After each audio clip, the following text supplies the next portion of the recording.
So hello guys, welcome to Winning Vlog and this is Winning's daughter voiceover. So for this video nga pala is dineliver na ang aming kinuhang refrigerator. So ayan na nga, bumaba nga ako sa aming bahay para nga salubungin yung magde-deliver ng refrigerator. Syempre ayan, nandito ako sa bandang likod para ma-video ko si kuya paakyat sa aming bahay. So ayan na nga. Diba? Medyo malayo sa onte, pero okay lang naman. Carry bags ni kuya. So, ito po.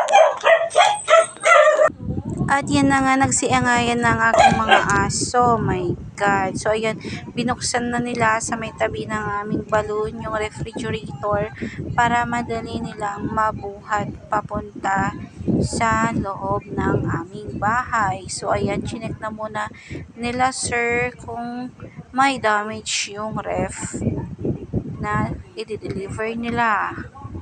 Ayan. So, ayan na nga. Bubuhatin na nila yung refrigerator namin. Ayan. Para makapag-start na sa pagnenegosyo. So, mga karuba. So, gagawa ako ng ice water, ice, tsaka ice candy, tsaka siguro frozen. So, bili-bili na mga guys. Dito lang sa Marlon and Juanita's resident.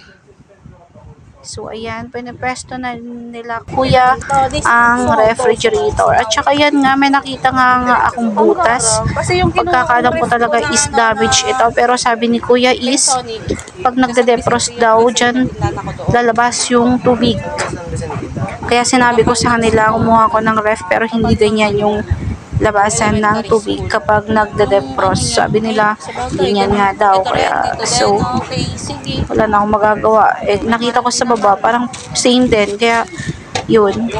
Titingnan na lang natin kung effective gumagana. After 4 hours daw, bago siya isaksak kasi kararating lang niya. Siguro, baka natagtag sa biyahe or what.